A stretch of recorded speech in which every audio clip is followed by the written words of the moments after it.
bem? Sexta-feira, dia 31 de maio de 2020. Vamos aí mais um bate-papo, mais algumas reflexões, o que eu costumo chamar de um diálogo aberto com o Roberto Santos, que daqui a pouco vai estar aí com a gente.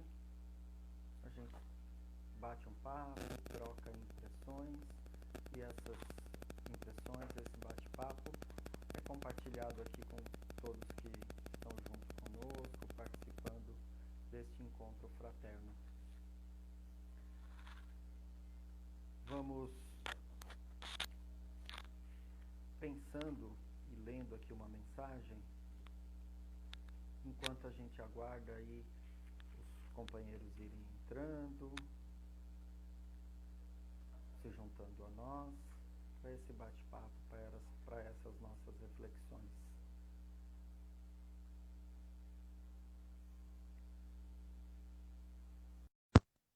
Está entrando, e a gente já vai fazer esse bate-papo, essa troca de impressões. Peraí. Não estou ouvindo. Alô? Oi. Alô? Você me ouve? Não estou conseguindo te ouvir. Quem está assistindo consegue me ouvir? Marilda, está me ouvindo? Boa noite, Elisa. Tá me ouvindo assim? Apesar Assim? que tá, né? Sim. Então deixa eu ver se é outro cabo aqui. Espera um pouquinho. Bacana.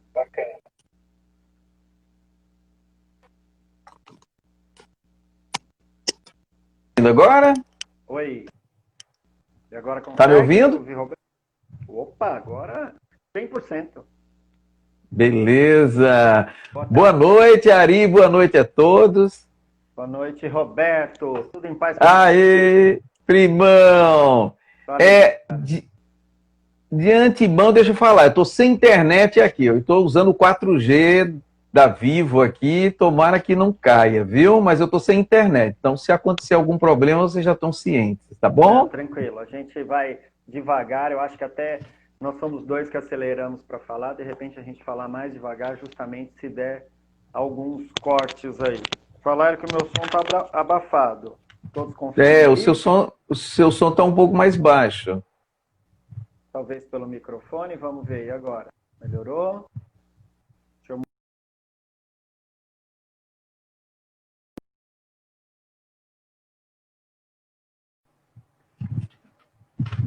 Agora tá melhor. Pelo menos para mim tá melhor, né? Então tá bom. Eu aumentei aqui o volume interno. Então vamos lá, pessoal. Boa noite. Roberto, boa noite para os que estão com a gente aí. Boa noite. Hoje, o que vocês acharam do tema? Gente, vão comentando, vão escrevendo. Eu vou acompanhando e a gente vai trazendo aí essas reflexões, porque é um diálogo mais aberto. Quem quiser participar, sintam-se à vontade na nossa sala aqui, né, Roberto? Fiquem à vontade.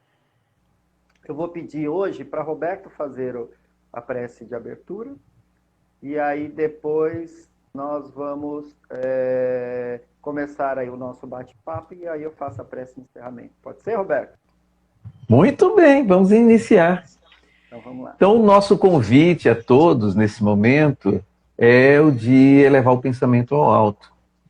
E buscarmos nos desligar de tudo que está em nosso derredor, em especial as nossas preocupações e mazelas, e mentalizar a imagem do amigo divino Jesus. Pai Celestial, ora elevamos o pensamento até Ti, inicialmente agradecidos pela bênção de aqui nos encontrarmos, buscando beber da água fecunda do Evangelho do Mestre amigo divino Jesus, que conduz os nossos caminhos e faz-nos superar os desafios e obstáculos que enfrentamos, não com o propósito de nos fazer sofrer ou nos proporcionar a dor, mas tão somente para nos auxiliar a nos desvencilhar das imperfeições que ainda carregamos intimamente e assim fazer espargir a luz interior que possuímos, para que assim nos transformemos em verdadeiros instrumentos do teu amor, colocando em prática as tuas leis imensuráveis que vêm para nos proteger, nos amparar e nos conduzir no caminho da felicidade. Por isso pedimos a tua luz divina, a bênçãos do Mestre Jesus e a presença dos amigos espirituais para que possam nos inspirar nos trabalhos da noite. Dessa forma, é em nome de Deus, em nome de Jesus, dos amigos divinos, que nós iniciamos os trabalhos da noite de hoje. Que assim seja. Graças a Deus. Roberto, eu vou começar tomando a liberdade. O pessoal viu aí o nosso bannerzinho que a gente resolveu falar sobre a fé, fé que transporta a montanha. E aí eu queria começar fazendo a leitura do Evangelho segundo o Espiritismo, né? Do capítulo 19, Fé que transporta montanhas, do item 1, que é justamente uma passagem do Evangelho do Novo Testamento, o Evangelho de Mateus, né? Capítulo 12, versículos 14 a 19. É um trecho que é o disparador aí para o nosso bate-papo, para a nossa conversa. Poder da fé, e aí vem lá no Evangelho de Mateus. E depois que veio para onde estava a gente, chegou a ele um homem que, posto de joelhos, lhe dizia: Senhor, tem compaixão do meu filho, que é lunático e padece muito, porque muitas vezes cai no fogo e muitas na água. E tenho apresentado a teus discípulos, e eles o não puderam curar. E respondendo Jesus, disse: Ó geração incrédula e perversa, até quando hei de estar convosco? Até quando vos hei de sofrer? Trazei-mo cá. E Jesus o abençoou, e saiu dele o demônio. E desde aquela hora ficou o moço curado. Então lhe disseram: Por que não pudemos nós lançá-lo fora? Jesus lhes disse: Por causa da vossa pouca fé. Porque na verdade vos digo que, se tiverdes fé como um grão de mostarda, direis a este monte: passa daqui para acolá, e ele há de passar, e nada vos será impossível. Mateus 12, 14 a 19. E aí, Roberto, a gente colocou lá no banner uma montanha correndo lá, né? Será que a gente tem esse poder todo? Antes da gente falar sobre fé, né, é muito importante a gente entender o que é fé, né, para a gente falar assim, sobre a questão da fé que transporta montanhas. Vamos, no decorrer dessa live, ver se a gente tem essa capacidade de transportar uma coisa de um lado para outra, né? Então, fé, as pessoas confundem muito com crenças, né? Crenças que, na realidade, são verdades para nós. Então, no decorrer das nossas existências, nós construímos crenças, e entre elas, crenças religiosas, que para nós são verdades sobre determinadas posturas, sobre determinados conhecimentos, ensinamentos ou dogmas, dependendo do princípio religioso ou da doutrina que a gente siga. Mas a gente quis hoje trazer, porque isso foi Ari, né, de uma certa feita, me perguntou se eu tinha feito dever de casa, e agora eu me preocupo em fazer o dever de casa toda a live, de a gente buscar o sentido etimológico da palavra fé. E aí a gente vai, tem 3 sentidos, né, que é interessante. Tem um sentido latim, tem o hebraico e tem o grego. Vamos começar pelo latim, é isso. Então, vamos começar pelo latim. O latim vem da palavra fide, que significa fidelidade. E fidelidade, quando a gente fala o termo fidelidade, se pressupõe relacionamento, tá? Nesse caso, a fé que a gente fala é a fé no Criador, é a fé em Deus. Então, se pressupõe um relacionamento com Deus. E para que haja fé e fidelidade, é necessário que haja confiança neste relacionamento, tá? Então, a gente precisa pensar muito quando a gente fala em nosso princípio religioso e em nossa fé, qual o relacionamento que a gente tem com Deus e qual a percepção que a gente tem dele. Que muitas das vezes a gente tem aquela definição que tem no Livro dos Espíritos, né? Que tem lá, inclusive, na primeira questão, inteligência suprema, causa primária ou primeira das coisas que existem. Mas é só uma mera definição filosófica. Mas para nós, o que realmente é Deus? Então, é muito importante a gente pensar sobre isso quando a gente define a questão da nossa fé. No hebraico, a definição de fé vem da palavra emuná, que significa confirmar aquilo que está escrito.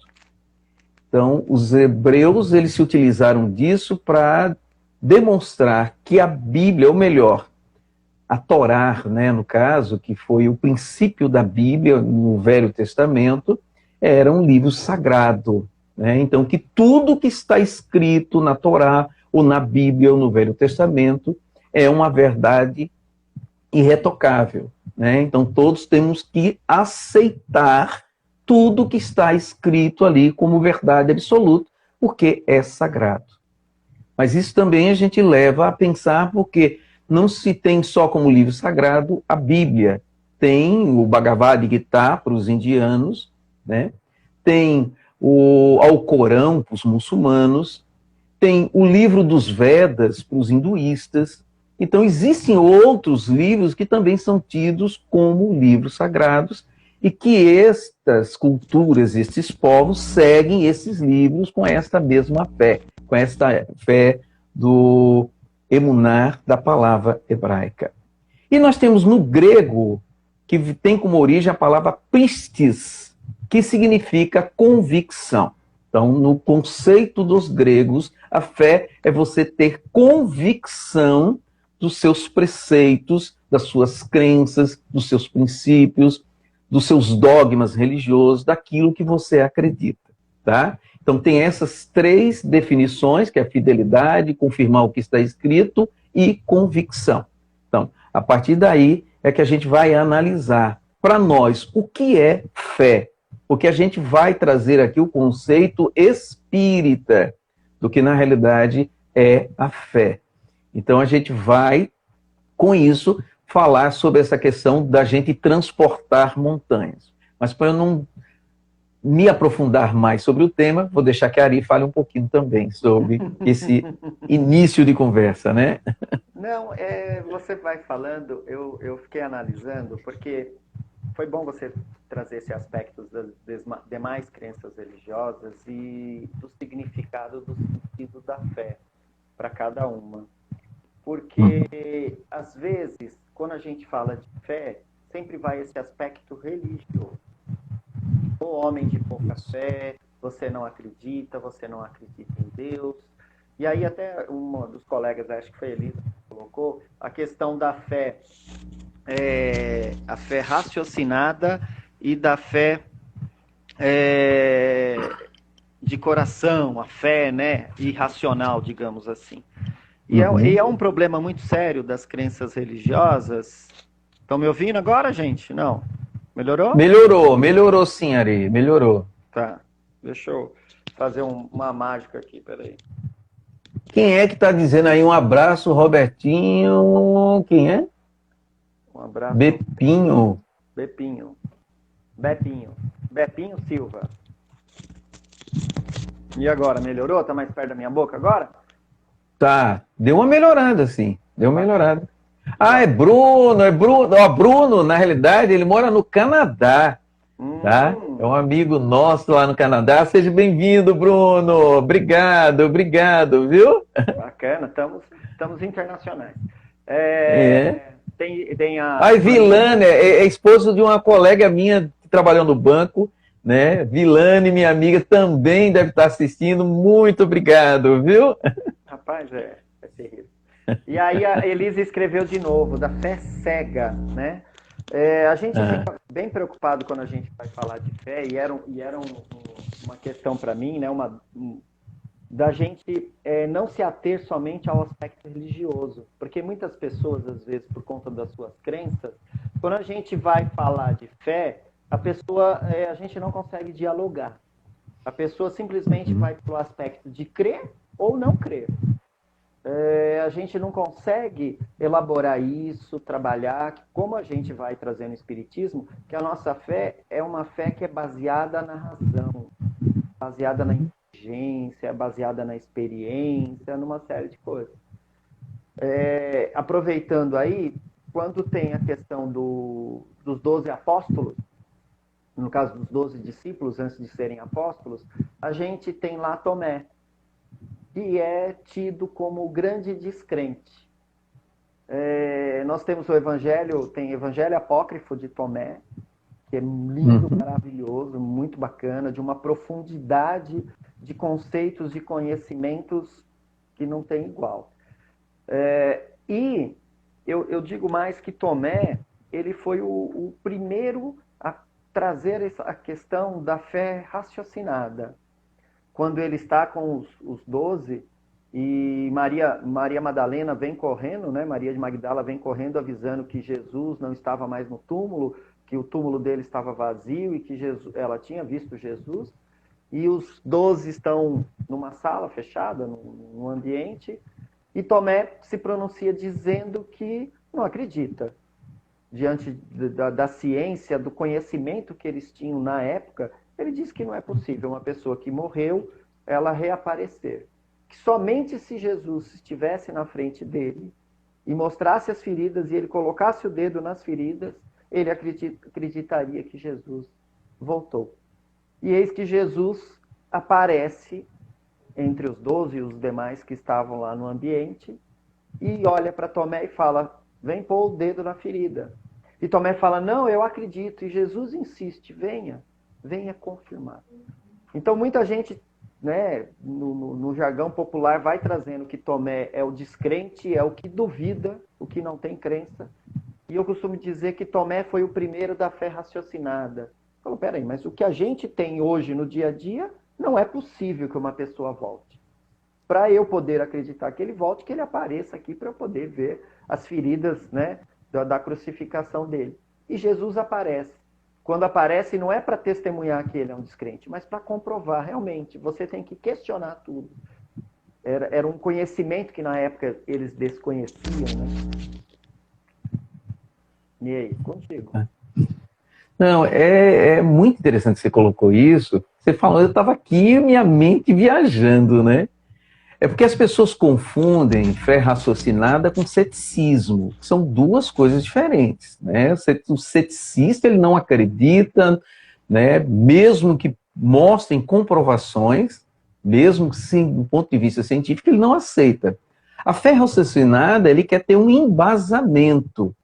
E a doutrina espírita, ela é fundamentada num tripé, que é a filosofia, a gente já falou em lives anteriores, mas é bom nesse momento a gente ratificar esse conhecimento. Então, é a filosofia que são as perguntas, os questionamentos, de onde viemos, por que estamos aqui, para onde vamos, quais são os nossos propósitos, qual é o nosso objetivo de vida, enfim. Tem a parte científica, que é justamente a comprovação, os estudos, né, que comprovam a questão, por exemplo, dos fenômenos, das energias, né, da bioenergia, que é uma das coisas que a gente vai comentar na noite de hoje, que a gente vai falar sobre a questão da cura, né? Então vai falar um pouco de magnetismo, né? E tem a parte que são os princípios éticos e morais, que antigamente era falado que era do ponto de vista religioso. Mas hoje a gente tem uma visão diferente, porque percebe que ao longo dos anos as religiões, infelizmente, trouxe muita discórdia, desentendimento, sofrimentos, né? Então, Hoje a gente fala em princípios éticos e morais. Então, a doutrina espírita, ela busca ter uma fé raciocinada, que o próprio Kardec fala que a verdadeira fé é aquela que enfrenta a razão em todas as épocas da humanidade. Então, não é simplesmente uma fé cega, não foi porque o Kardec falou, não é porque está escrito na codificação, mas a gente busca evidências lógicas e racionais para aquilo que a doutrina espírita busca nos explicar, que na realidade são os ensinamentos do Cristo, mas à luz da doutrina espírita, uma interpretação raciocinada, uma vez que o Cristo, ele veio num momento, quer dizer, há quase 2000 anos atrás, onde a humanidade ainda carregava em si muita ignorância. Não que hoje sejamos tão melhores, mas as ciências nos possibilitaram ter um melhor entendimento. Então, hoje você busca, na questão da sociologia, da psicologia, das várias ciências que existem aí, uma compreensão melhor dos ensinamentos do Cristo à luz da doutrina espírita. Inclusive, a Kelly, né, uma companheira nossa, ela vem colocando assim, algumas pessoas dizem que não existe a fé raciocinada, pois se você questiona, quer entender, deixa de ser fé. O que podem comentar sobre isso, raciocinada? É justamente o que o Roberto está falando, né? A gente vai falar da fé hoje nesse tríplice aspecto. A gente vai falar no aspecto filosófico, a gente vai falar no aspecto científico e a gente vai falar no aspecto moral. Logicamente, cada orador, cada pessoa que se aproxima da doutrina espírita, ela tem uma afinidade por um dos tripés. Raras são as pessoas que gostam com a mesma parcimônia, com o mesmo entusiasmo dos três tripés. Eu, por exemplo, sou um que adoro o aspecto filosófico e científico. Não que eu não goste do aspecto moral. Fiz uma palestra ontem sobre o aspecto moral, falando sobre altruísmo. Mas, quando eu vou falar do aspecto moral, eu não vou ficar com figuras de linguagem. Eu vou buscar na filosofia e na ciência fundamentos para o aspecto moral. E o Espiritismo é isso, é justamente, né, se a gente pensar como, a gente fala um tripé, porque a gente pensa num banco com 3 pés. Se a gente corta um dos pés, ou um dos pés é maior do que o outro, a gente cai do banco. Então, os 3, né, pés, o tripé da doutrina espírita, eles se equiparam e justamente fazem esse corpo doutrinário, esse corpo de conhecimento que nos dá essa base para essa fé raciocinada. Quando a gente fala da fé raciocinada, e a gente não vai falar só da fé, como a gente já abordou aqui, do aspecto cego de uma religião, eu acredito porque eu tenho que acreditar, a gente vai trazer os aspectos da ciência, da filosofia, os aspectos da moral do Cristo para corroborar essa crença, essa condição da fé, que é o que Kardec traz, a fé raciocinada. Se é uma fé cega, qualquer coisa que abale essa fé, vamos pensar uma coisa que possa abalar uma fé, uma pessoa que crê em Deus, vamos pensar na época dos judeus, no filme de Paulo, que a gente fez a propaganda do filme de Paulo aí há algumas semanas, né? Paulo o apóstolo, nós temos lá o prefeito da prisão, onde Paulo está colocado, que ele tem a crença nos deuses romanos, que é aquele panteão de deuses. E ele, em particular, gosta de um deus específico e vai fazer os seus cultos, as suas oferendas para aquele deus específico. E tem um diálogo da esposa dele com ele, ela questionando as condutas dele quando vai fazer as oferendas para Deus, para o Deus dele. Que ela tem feito o trabalho dela, que ela é uma mulher casta, que é uma mulher do lar, que corresponde a todos os desígnios das divindades dele, e que ele não. Ele é confrade, ele conversa, ele dialoga, ele trata bem pessoas que são cristãs, que não acreditam nos deuses dele. Então ela, nesse diálogo, vai tentando comprovar para ele que ele está no caminho errado. E o desespero dele é tamanho com a doença da filha dele, ao ponto dele solicitar a ajuda de Lucas. E aí Lucas vai e socorre a menina. Inicialmente Lucas ainda questionava, ficava chateado com as condições que Paulo estava sendo tratado, mas resolve ir. E além da condição mediúnica dele, de ser um médium de cura, ele também era um médico, no sentido material falando, ele percebe que ela tem uma doença que ele já tinha visto e ele sabia mais ou menos como tratar, então ele faz a composição das duas coisas, tanto da cura material pela medicina tradicional, quanto a cura pelos fluidos, que a gente vai bater um papo sobre isso no decorrer aqui da live, se quiserem já vão perguntando sobre isso. E aí, este prefeito, a base dele, tudo que ele acreditava, o alicerce da crença dele é abalado, estremece. Poxa, eu acreditava num Deus, eu fazia os cultos, as oferendas, os nossos médicos não sabiam, e um homem, e eu estou judiando dele, coloquei o amigo dele na cadeia, açoito este amigo, ele vem e cura a minha filha. Então é o primeiro passo da transformação daquele prefeito para uma nova crença. Ele saiu do lugar comum. Dizem aí os filósofos que depois de uma discussão, de um bate-papo como esse que a gente está tendo, a gente sai diferente. As ideias já não cabem mais onde estavam. A gente se modifica. E a questão da fé raciocinada é essa, que a gente vai dia após dia acreditando, comprovando. Vai ter momentos que a gente vai vacilar? Com certeza. Somos humanos e estamos na nossa trajetória, como os discípulos do Cristo fizeram no trecho que a gente leu. Mas ela tem que ter essa parte da razão. Eu não basto somente acreditar por acreditar. Eu tenho que usar a minha inteligência. O que você acha disso, Roberto? Desse aspecto aí que a gente trouxe.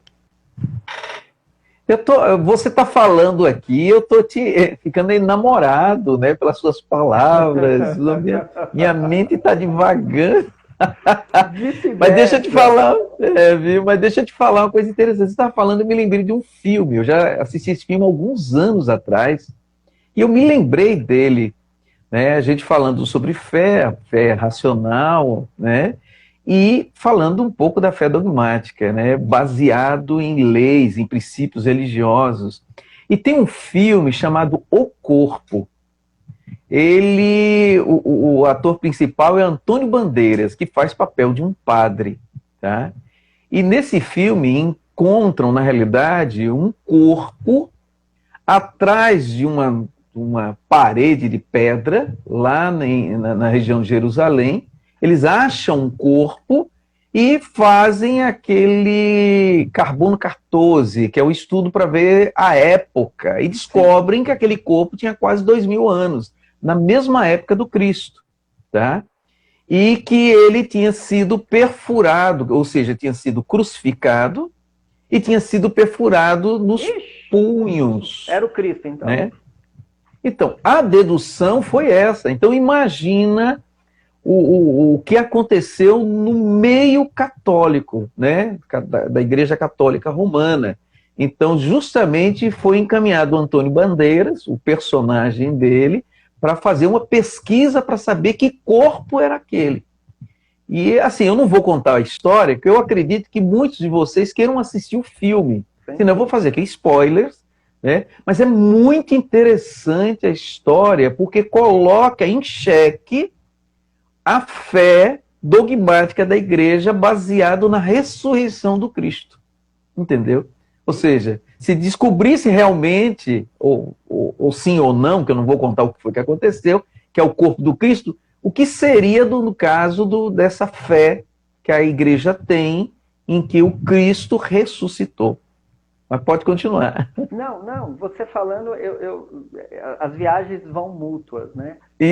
Realmente, numa situação dessa, imagina, a gente sabe, né? E aí, se a gente for falar de filmes, é um um vasto universo muito rico de histórias. Tem o Nome da Rosa, né? Isso, muito bom como é o nome dele? 007, o Sean Connery.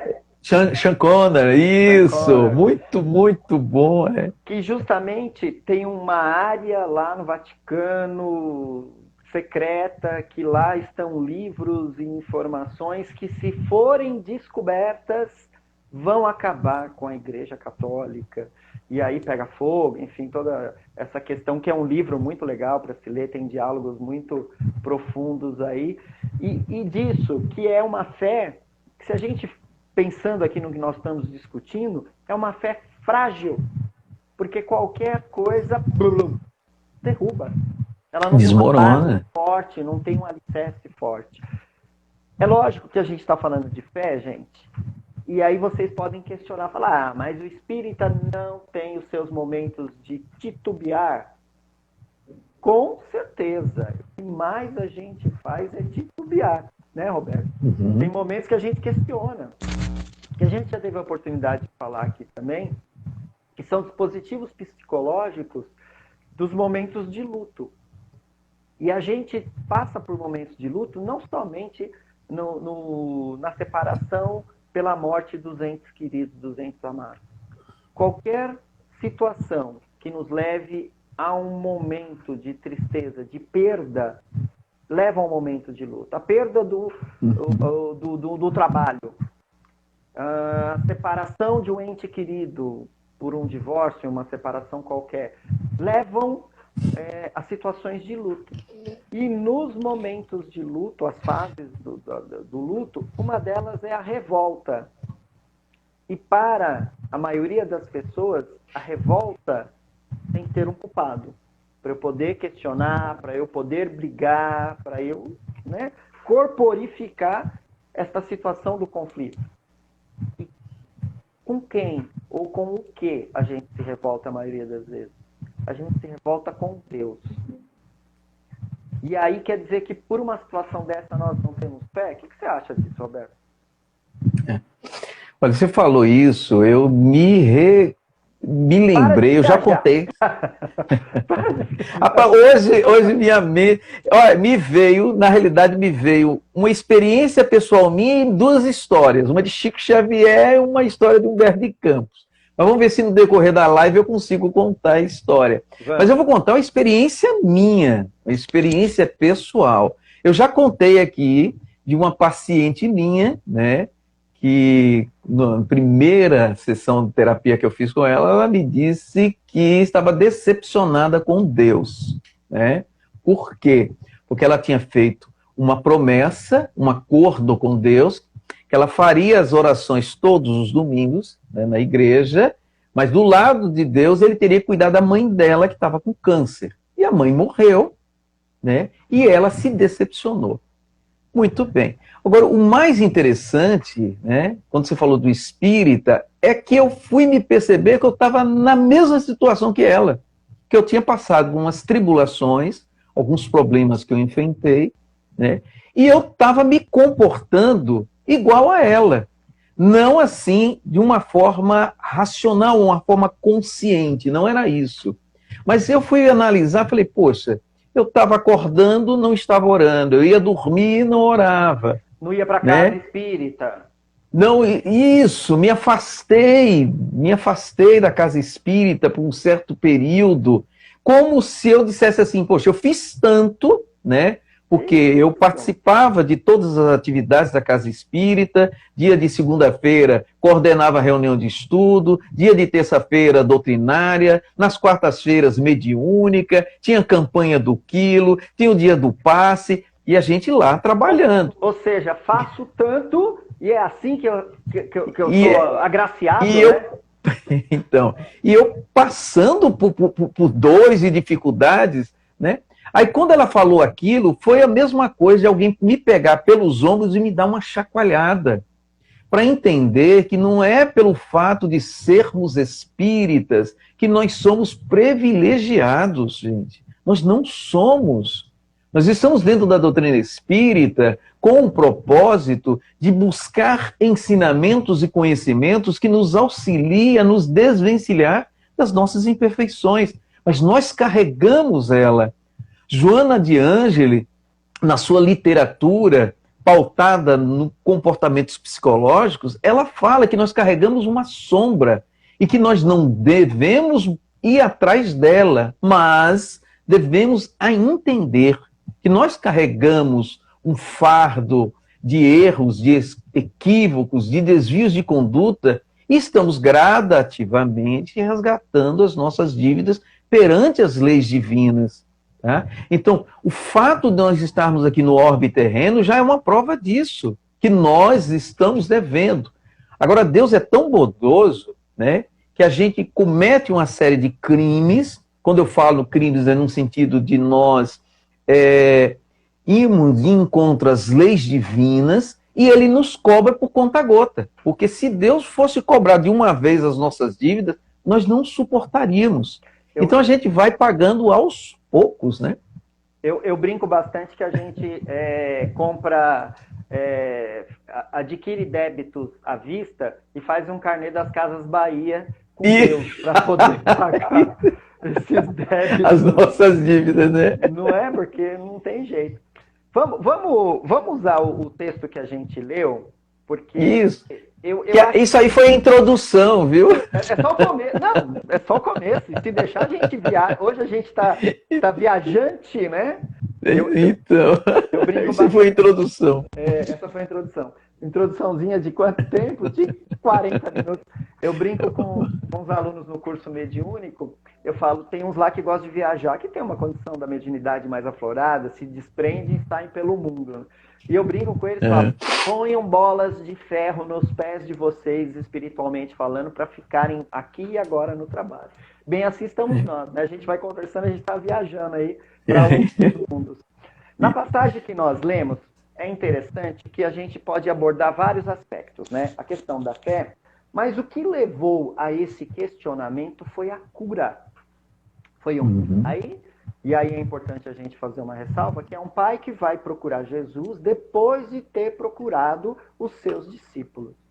Eu acho que é importante a gente fazer uma distinção do discípulo e do apóstolo. O discípulo é aquele que tem um mestre, que tem um mentor, e ele está junto com esse mentor, com esse mestre. Os discípulos do Cristo, os 12, se tornam apóstolos, que em latim quer dizer o quê? Enviados, após a morte do Cristo. Então, com a crucificação do Cristo, eles se tornam enviados, ou seja, enviados do Cristo, enviados de Deus. E é interessante que, enquanto o Cristo estava aqui, eles não conseguiam fazer nada. A fé deles era uma fezinha fraquinha, não era uma fé de mostarda, eles não conseguiam curar ninguém, eles tinham medo. Haja exemplo de Pedro que nega Jesus por 3 vezes. Todas as situações lá, no momento da crucificação, todo mundo fugiu, todo mundo sumiu, só tem João lá no sopé da cruz com a mãe. E aí, depois que o Cristo é crucificado, que eles, lá no dia de Pentecostes, que recebem as línguas de fogo, e eles se transformam nos grandes baluartes, em ferramentas, em rochas de fé, de convicção e os verdadeiros prodígios que a gente conhece. Eles tinham o dom da oratória, a cura das pessoas enfermas. E aí, o que tem a ver a fé? Você acha que tem a ver a fé com a cura? Vamos lá. Quando Jesus ele falou, né, que nós, aliás, ele definiu os discípulos, né, como, se a gente pode usar a metáfora, bully, que somos nós somos bullies, né? Somos homens de pouca fé. Onde é que põe café? É no bule, né? Então, nós somos pessoas de pouca fé. Então, somos bullies, viu? Então, quando Jesus... bullying? Então, quando Jesus Ele falou dos discípulos terem pouca fé e que eles, se eles, né, tivessem a fé do tamanho de um grão de mostarda, né, pedisse da montanha sair de um lado para outro e aí a montanha seria transportada, assim conseguiria. Então, na realidade, Jesus falava, e a gente vai falar um pouco sobre a questão de magnetismo, que a gente ouve muito isso, ou vê, né, lê isso muito na literatura espírita, né, sobre a questão da energia magnética. Hoje existem ciências como a bioenergia que trata sobre o assunto, né, que era justamente lá no Evangelho segundo o Espiritismo, lá no item 4, salvo engano, do capítulo 19, né, que fala sobre a fé que transporta na montanha, o poder da fé. No item 4, o Kardec, ou melhor, esses espíritos, né, falam para Kardec sobre a questão da manipulação dos fluidos, das energias que pairam sobre nós. Então, quem já teve a oportunidade de fazer os cursos dentro da casa espírita já ouviu falar sobre o fluido universal, tá? Então, nós temos a capacidade de manipular, através do pensamento, esses fluidos e energias, e por isso nós temos a capacidade da cura.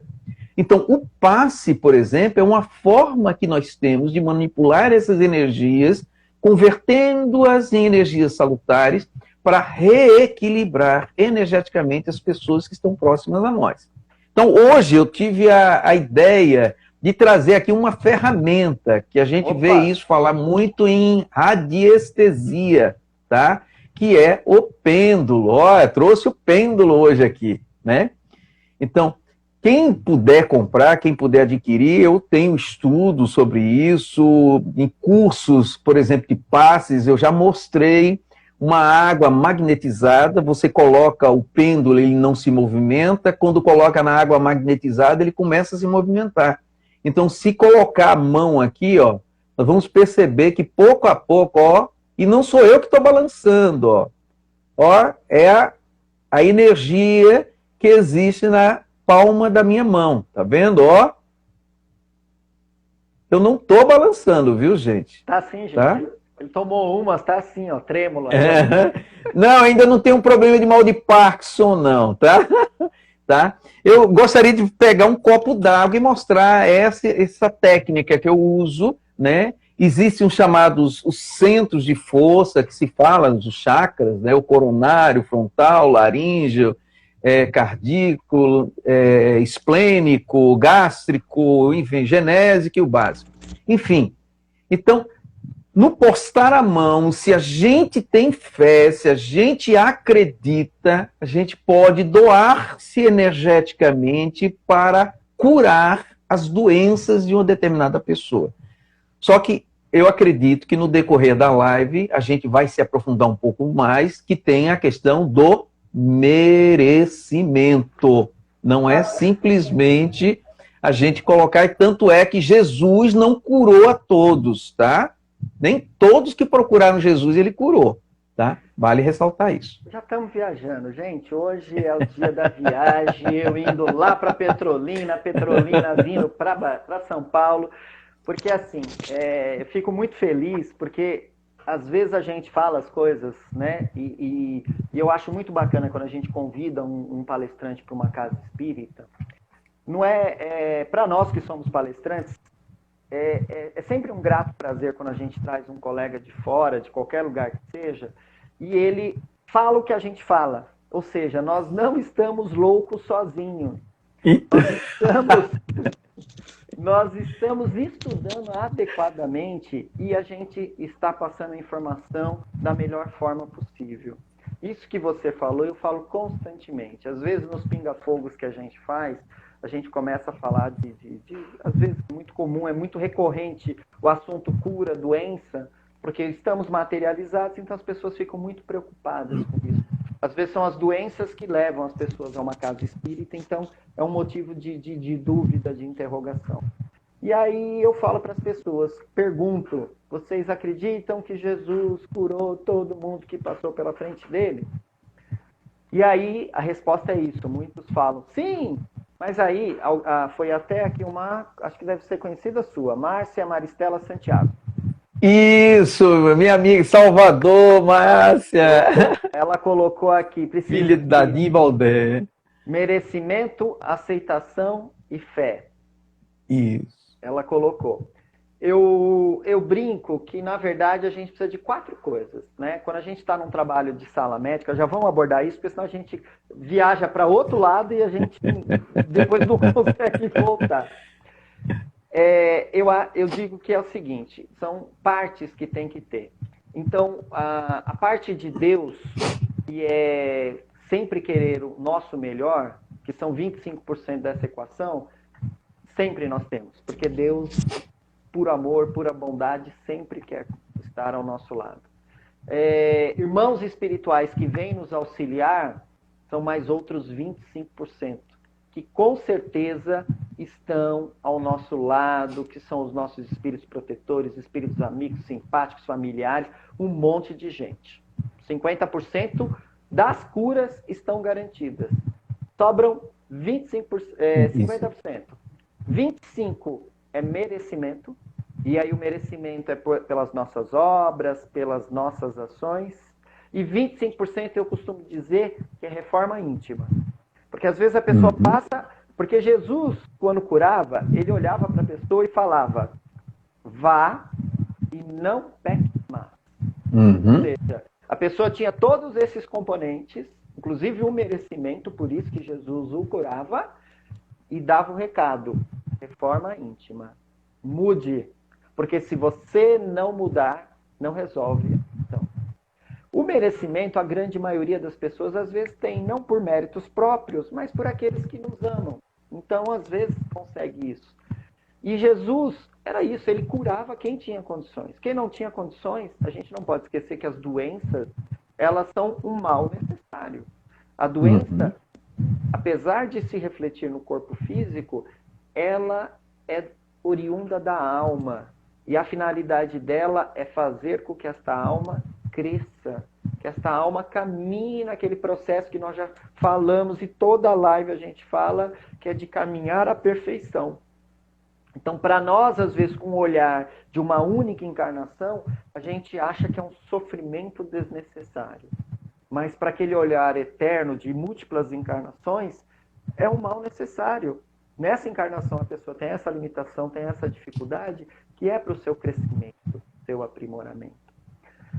Roberto, você falou das energias. Eu não sei se você conhece uma experiência de um japonês, Esomoro Emoto. Esamuro Emoto. Você conhece? Não conheço, não. Muito legal. Você falou aí do pêndulo em cima da água. E isso que você faz com o pêndulo, eu treino os médiums mais sensíveis, os que todos podem fazer isso, a gente aqui em São Paulo, quando a gente faz trabalhos de sala médica, que a gente chama agora de tratamento físico espiritual. Tiramos esse nome de médico, isso é uma atribuição da Terra, né? Medicina da Terra. Então a gente usou tratamento físico, que é do corpo físico que a gente está cuidando, e espiritual, porque a gente sabe que as origens são do espírito. E a gente trata as pessoas numa máquina, justamente por comodidade, facilitar a gente poder ter acesso a todos os chakras aí que você já mencionou, numa forma plana, muito mais fácil do que numa cadeira, a gente ter que se recostar, agachar. E eu treino os médios para passarem a mão por sobre todos os chakras da pessoa e elas perceberem como o pêndulo. Porque se a gente fizer isso com o pêndulo, a gente vai perceber, opa, aqui não mexeu. Isso. Então está com uma deficiência energética neste chakra. Vamos aplicar o passe aqui nessa região. E eu faço as pessoas aprenderem a treinar isso com a mão. O Esamoro Emoto que eu estava falando, o que ele fez? Ele faz uma experiência com cristais de água. Então ele pegou a água, colocou a água num frasco, esterilizado, bonitinho, 2 frascos com água. Num deles ele colocou a palavra ódio. E no outro ele colocou a palavra amor. Deixou por 24 horas esses frascos com essa palavra escrita por fora, em japonês, Ele pega uma gotinha disso, o experimento ele faz congelando aquilo, e quando a água congela, ela forma cristais. E ele ia para um microscópio olhar esses cristais. Amor tem a forma de um rosário, lindo, maravilhoso. A gota de água do frasco que estava escrito ódio, ela é amorfa, ou seja, ela não tem forma nenhuma, não consegue formar um cristal bonito. Aí ele falou, mas será que isso funciona só com amor e ódio em japonês? E aí ele começou a escrever em português, em inglês, em russo, em árabe. A experiência era a mesma. Ele falou, mas será que isso funciona com outros tipos de energia? E ele começou a fazer com música. Colocava aquelas músicas que cultuavam o demônio, né, ruim a vibração, colocava músicas clássicas. E a mesma coisa se repetia. E ele vai fazendo esse experimento de várias maneiras. Na internet, quem quiser procurar vídeo, experiência do arroz, uma professora reproduz com crianças de 10, 11 anos essa experiência. Arroz preparado depois num frasco. E aí as crianças elogiam todos os dias aquele frasquinho, e o outro frasco, elas praguejam contra o frasco, falam palavras feias, falam palavras de ódio. Depois de uma semana, aquele arroz que recebe elogios está perfeito. O outro apodreceu. Então, esses experimentos do Samoro, dessa professora, vêm comprovar o que você disse, dessas energias do fluido cósmico universal que nos cercam. Já vou aproveitar, já vou jogar uma aí para você, já que você está viajando mesmo. Fale para nós de psicoesfera. O que é isso? Antes de mais nada, as experiências que você comentou, eu já tinha conhecimento, eu não sabia que era desse japonês. Eu já tinha visto em algum lugar, eu não me lembro se foi no YouTube, né? Eu conhecia isso, né? Mas eu não sabia que era ele, foi interessante. Tipo, a gente tem que eu preciso até anotar o nome, fazer umas pesquisas mais profundas. Vamos lá, psicosfera, né? Todos nós somos envolvidos por um campo energético, um campo de energia. Na realidade, nós temos a chamada aura, né? Que hoje tem uma máquina fotográfica russa chamada máquina Kirlian. É áurea? Né? Aura. Ah, tá. Não é Áurea. Áurea é o nome de uma senhora que eu conheço lá de Caém, né? Dona Áurea. Tem uma amiga nossa aqui, Áurea. Áurea também aí é um amigo de vocês. Eu conheço uma senhora lá em Caém. É aura. Todos nós temos uma aura externa e nós temos uma aura interna, tá certo? Então nós temos uma aura interna que é o nosso padrão vibratório de quem nós somos, da energia que nós possuímos, das conquistas que nós realizamos. Muito bem. E existe a aura externa, que é a energia do estado emocional que nós estamos naquele momento. Eu me recordo que um dos passeios que eu fiz a São Paulo, você, Ari, me levou num lugar que a gente tirava a foto lá do dedo. Sim, não sei se você se recorda. Sim, não é? Foto Kirlian. Tirava foto. Isso. E a máquina Kirlian, ela tira foto do estado energético da nossa aura no momento que você tirou a foto, tá? Então, se tiver azul ou tiver clara, então você está bem, está alegre, está feliz. Se tiver uma cor mais avermelhada, mais escura, é porque você está em desequilíbrio emocional, triste, angustiado, preocupado. No entanto, todos os nossos pensamentos, então os estados emocionais são gerados por causa da nossa mente, que geram pensamentos. E os nossos pensamentos criam um campo energético em volta de nós, que é chamado de psicosfera, tá? Então, em volta de nós, ou no ambiente que nós estamos, na realidade, se a gente for analisar, o nosso planeta está envolvido numa psicosfera que é oriunda dos habitantes do nosso planeta. Os nossos lares estão também envoltos num campo energético, numa psicosfera oriundo dos habitantes deste lar, que vai se estendendo para a cidade, para o estado, para o país, para o continente, para o planeta, como falamos anteriormente. E tudo isso é o quê? Criado pelas nossas mentes. E olha o detalhe, tem um livro, Evangelho das Recordações, de Eliseu Rigonati, tá? Que é muito bom, que tem um dos capítulos que ele fala sobre ideoplastia. Olha que interessante. Então, a ideoplastia é o quê? Nós, quando pensamos em alguma coisa, nós criamos mentalmente aquilo. Então, quando a gente fala assim, eu vou construir uma casa, e você constrói mentalmente o modelo daquela casa, então, no campo da psicosfera, a casa já está construída. Então, só falta a gente idealizar ela no mundo, né? Utilizando das ferramentas e do material que o mundo nos oferece. Então, isso é de fundamental importância, essa mudança de psicosfera. Por quê? Eu vou citar um caso de uma coach, que eu também sou coach, e quem eu atendo é chamado de coaching, e o processo é chamado coaching. Para quem não sabe o que é coach, o trabalho do coach é auxiliar uma pessoa a alcançar um propósito através das suas habilidades, talentos, competências, aptidões, ou se não tiver, desenvolvê-las para que ele alcance. E essa minha coach, ela Roberto, é psicóloga. Deixa eu só te cortar.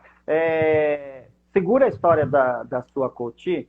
Ótimo. Encerrar por conta daquela questão que senão a gente perde e a gente conseguiu salvar. Então é legal porque elas estão ficando disponíveis.